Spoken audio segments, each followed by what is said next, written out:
Dear students, welcome to today's English class. Last English class, we studied a grammar lesson, subject-verb agreement, concord. In today's English class also, we have another grammar lesson, personal pronouns and indefinite pronouns. Once again, I welcome all of you to today's class. Let's start our class. Pronouns. We may say Hari is absent because Hari is ill. But it is better to avoid the repetition of the noun Hari. And we can say like this, Hari is absent because he is ill. Here he is used in the place of Hari. A word that is thus used instead of a noun is called a pronoun. Pronoun means for a noun. So the definition of pronoun will be like this. A pronoun is a word used instead of a noun.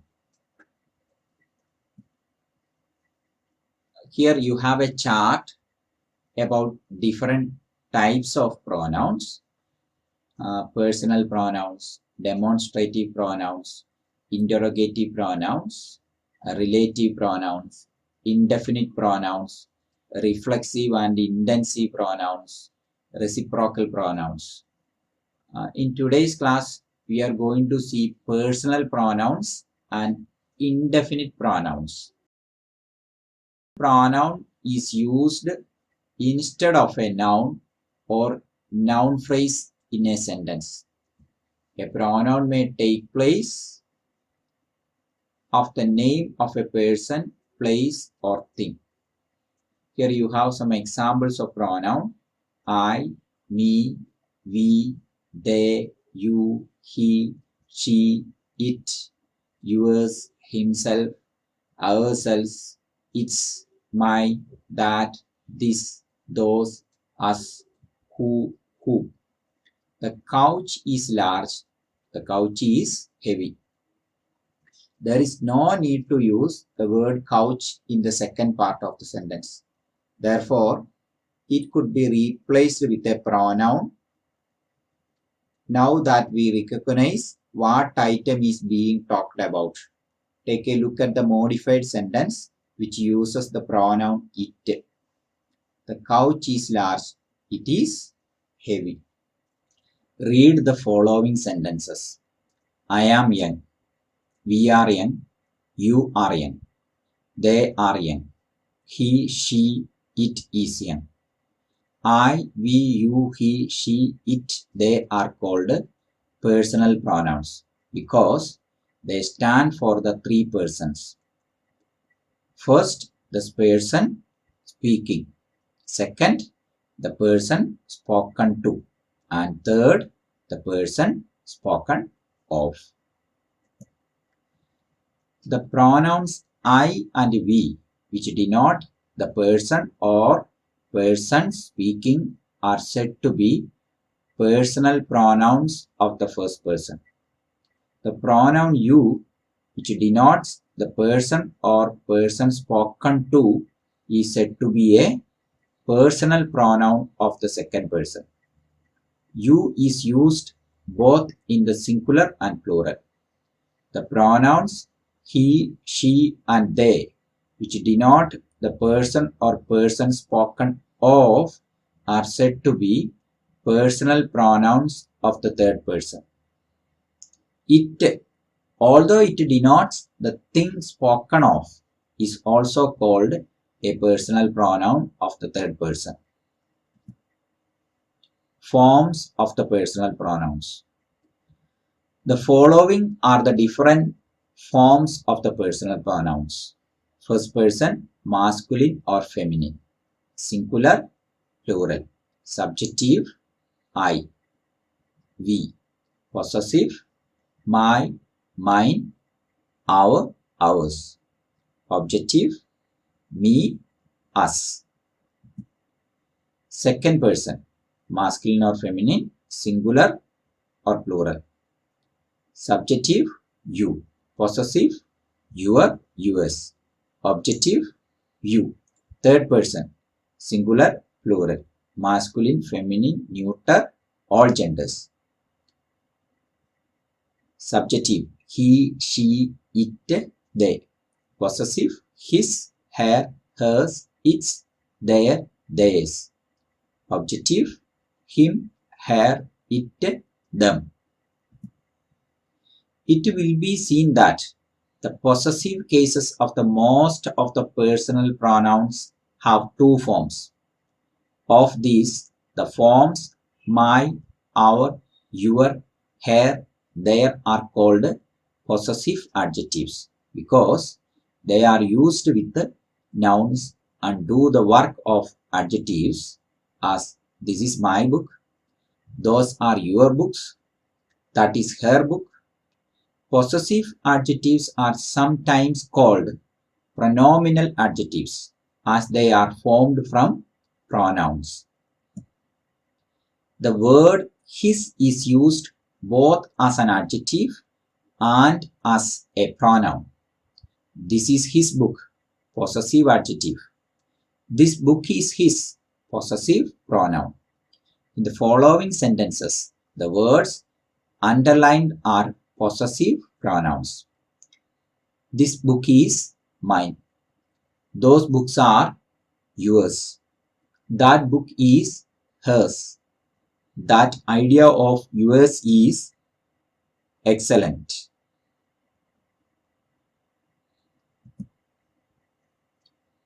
English pronouns. First, subject pronouns, object pronouns, possessive adjectives, possessive pronouns, reflexive pronouns. First person, I, me, my, mine, myself. Second person, you, your, yours, yourself. Third person, he, him, his, himself, she, her, hers, herself, it, its, not used, itself. Then first person plural, we, us, our, ours, ourselves. Second person plural, you, your, yours, yourselves. Third person plural, they, them, their, theirs, themselves. The pronoun of the third person has three genders: masculine, he; feminine, she; neuter, it. The pronoun it is used for things without life, as here is your book, take it away. For animals, unless we clearly wish to speak of them as male and female, as he loves his dog and cannot do without it. The horse fell and broke its leg. For a young child, unless we clearly wish to refer boy or girl, when I saw the child, it was crying. That baby has torn its clothes. To refer to some statement going before us, he is telling what is not true, as he knows it. He deserved his punishment as he knew it. As a provisional and temporary subject before the verb to be when the real subject follows, it is easy to find fault. It is doubtful whether he will come. It is certain that you are wrong. To give emphasis to the noun or pronoun following, it was you who began the quarrel. It was I who first protested. As an indefinite nominative of an impersonal verb, it rains, it snows, it thunders. The pronoun it here seems to stand for no noun whatever, though this can be readily supplied from the verb. Thus, it rains means the rain rains. It So used is called an impersonal pronoun. So also the verb rains is here called an impersonal verb. In speaking of the weather or the time as it is fine, it is winter, it is 10 o'clock. Since a personal pronoun is used instead of a noun, it must be of the same number, gender and person as the noun for which it stands. Rama is a kind boy. He has lent his bicycle to Govind. Sita helps her mother in household work.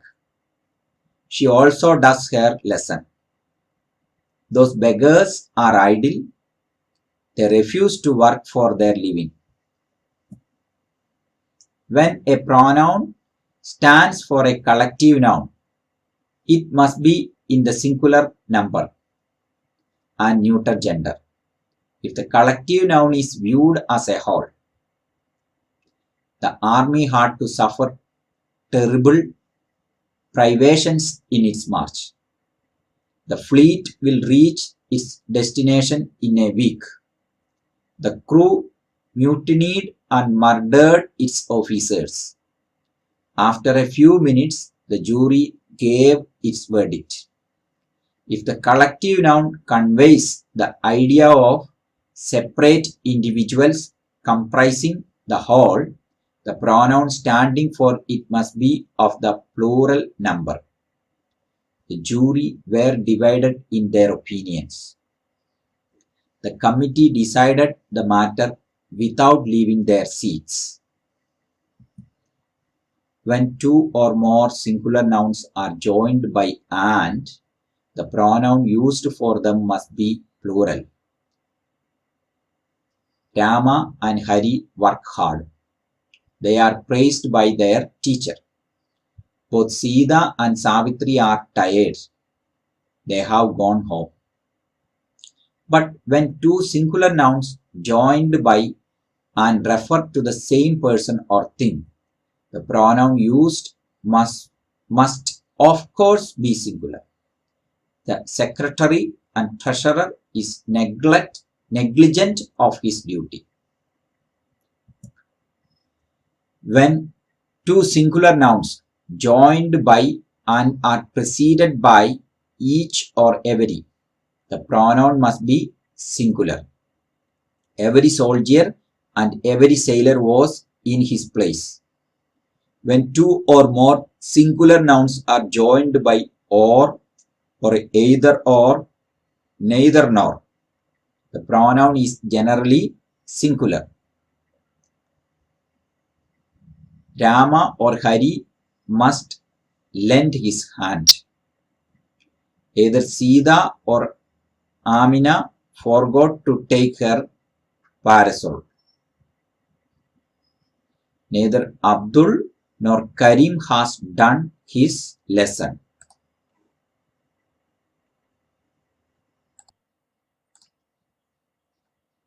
When a plural noun and a singular noun are joined by or nor, the pronoun must be in the plural. Either the manager or his assistants failed in their duty. When a pronoun refers to more than one noun or pronoun of different persons, it must be of the first person plural in preference to the third. As, you and I have done our duty. You and Hari have idled away your time. Good manners require that we should say, you and I, not I and you. You and he, not he and you. Hari and I, not I and Hari. He and I, not I and he. You and I must work together. You and he must mend your ways. Hari and I are old school friends. he and I can never pull on together. Each of the personal pronouns I, he, she, we, they has a different form for their accusative case, namely me, him, her, us, them. It is a common mistake to use I for me.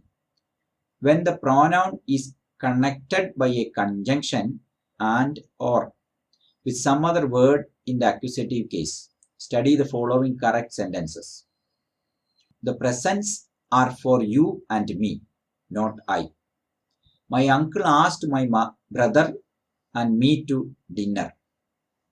Note that but is a preposition in the following sentence. Nobody will help you but me, not I.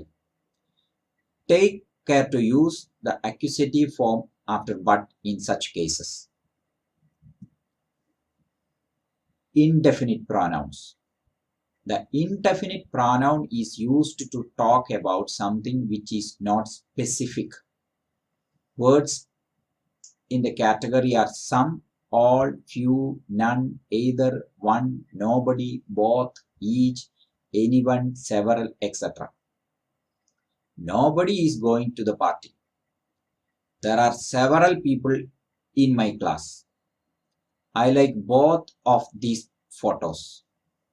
An indefinite pronoun is a pronoun that refers to non-specific beings, objects, or places. Indefinite pronouns can also function as other parts of speech too, depending on context. Indefinite pronoun list another, anybody or anyone, anything, each, either, enough, everybody or everyone, everything. Examples are here. I don't want anyone to see it. Is there anything in that box? You can't blame him for everything. Each company is fighting to protect its own commercial interests. Much has happened since we met. No one can cope with her in English. Indefinite pronouns singular, another, anybody or anyone, anything, each, somebody or someone, other, either, enough, everybody or everyone, everything, something, one, less, little, much, neither, nobody or no one, nothing. Plural. Both, few, fewer, many, others, several. Both singular and plural. All, any, more or most, none, such, some. One must use one's best efforts if one wishes to succeed. None of his poems are well known. None but fools have ever believed it. None is a shortened form of not one, yet it is commonly used with the plural verbs. All were drowned. Some are born great. Somebody has stolen my watch. Nobody was there to rescue the child. Few escaped unhurt. His words are in everyone's mouth. All these pronouns underlined refer to persons or things in a general way, but do not refer to any person or thing in particular. They are therefore called indefinite pronouns. Dear students, we have come to an end of today's grammar lesson. I will send you worksheets. You kindly go through the video carefully. Until we'll meet next week, thank you. Take care.